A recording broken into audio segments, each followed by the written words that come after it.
So here we have the Audi Q3 on a 66 plate. I'm going to start off by showing you around the outside of the car, and then we'll hop in and run through some controls on the inside. But from the outside, you can see it's a 5-door car with alloy wheels. Let's start off inside the boot and then work our way around the rest of the car from there. So as we approach the boot, you can see we have reversing sensors, plenty of boot space as well, along with that 60/40 split folding rear seat, should you need to increase that space even further.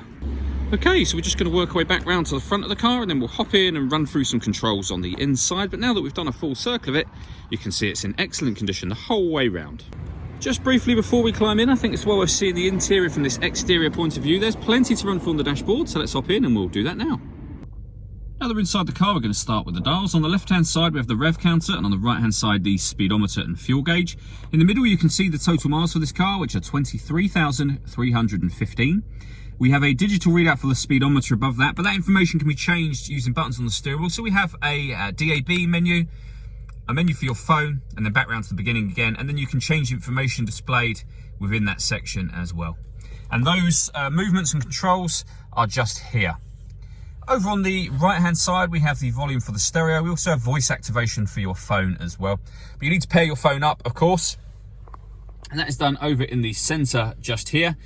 On this screen, but using these buttons here. So you would hit telephone to get your telephone menu up. You have settings, end call, and dial.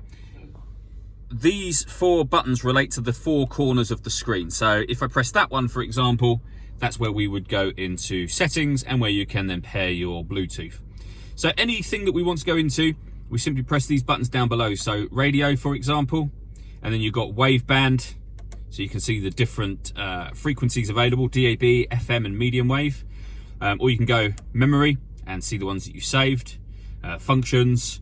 We've also then got media, if you want to listen to your own music. And in terms of the ways you can listen to your own music, you can see those being listed just there. One of them is Bluetooth audio. So once you pair your phone, you'll also be able to make and receive phone calls, but you can also stream your music wirelessly as well. Working our way down, we have the CD player, 2 SD memory card slots, and the various buttons that I was talking about just now. The main volume for the stereo is just there, and this button you can use to make the various different movements within menus. Below that, we have dual zone climate control. So you can adjust the passenger temperature, the driver temperature, the fan speed up or down. You can determine where you'd like the air to be distributed, and then hit that button to turn the air conditioning on or off again, or hit auto, and the car will do all of the work with the fans and the direction of the air in order that it maintains the temperature you've asked for. To override it, just readjust the fans to whatever level you want them on, and that will turn the auto mode off. We then have the gear lever for the fully automatic gearbox, and the electronic handbrake, and a 12-volt charging socket just there.